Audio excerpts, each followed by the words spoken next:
Coon Rapids' Ryan Hallberg enlisted in the U.S. Army at the age of 17. By age 19, he served his first tour overseas.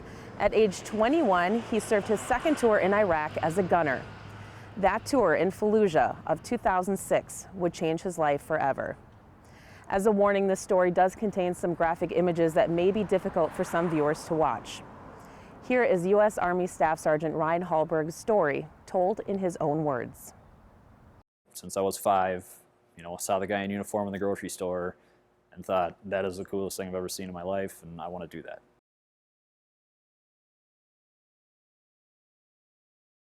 And then September 11th hit. That changes pretty much everything. We had orders the night before that we were going on a mission from Baghdad to Fallujah. We were going down the road. We got just outside of Fallujah. We took our first IED.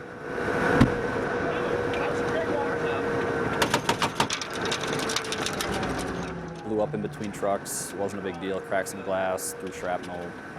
No one was injured. None of the trucks were severely damaged, so we kept going. As we got into Camp Takatam, we had about a 2 to 3 hour layover while the general had his briefings and meetings, and then we were going to escort him back. There's only 2 roads to Camp Takatam, and the other road was way more dangerous. So there's really only one way in and out. So me and the other truck commanders and the convoy commanders got together and decided that we're going to stay the night in Camp Takatam. The general comes back with his clan and says, are you guys ready to go? We said, no, sir, we're going to stay here the night. We think it's too dangerous. They've had 3 hours to set another IED. And they know that this is the only way in and out. You're putting everybody's lives in danger sending us back out there right now. It's too dangerous. And he basically said, I don't care. We had intel before we left that base that there was a train car sitting on the tracks a distance away from the road, but that they had spotters sitting in that train car watching U.S. convoys drive by. So as we got into the area, I started feeling really fuzzy, almost like I was going to pass out. And I was watching the area of the train car, and not a second after I had got down and turned, the bomb went off.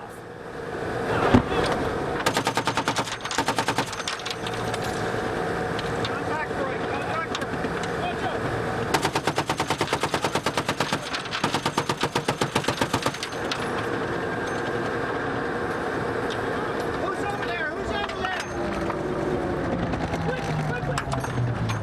What do you got? Look around, guys.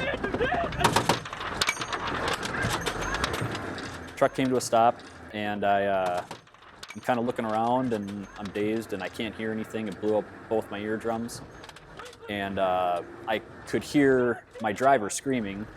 Bison 25! M4, M4! Bison 25. M4, take your time! Get your head, get your head! Step. So I went to go pull myself back up. I had grabbed onto the top of the turret, and I went to, you tell your legs to move, and nothing happened. We need to get a medic on the ground! Bison 25s! Bison 25s!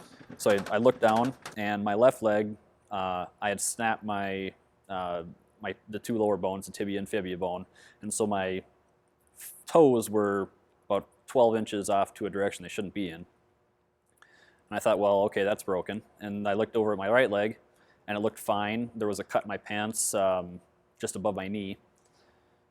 And I went to move that, and it had snapped my femur in half, so only the top half of my femur moved, and the rest of my leg didn't move. Unbeknownst to me, they didn't expect me to survive at all, due to loss of blood, the trauma, everything else. And then a day or 2 later, the military called and said, did you know your son was hit by a roadside bomb? And I said, yes, he called me. And so they said, well, do you have a passport?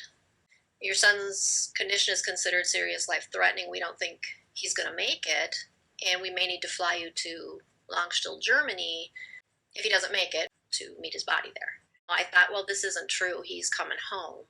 So when I called her, she was hysterical. When I saw him for the first time at Walter Reed, that was really the first time that you understand what that looks like. What a bomb blast does to your legs.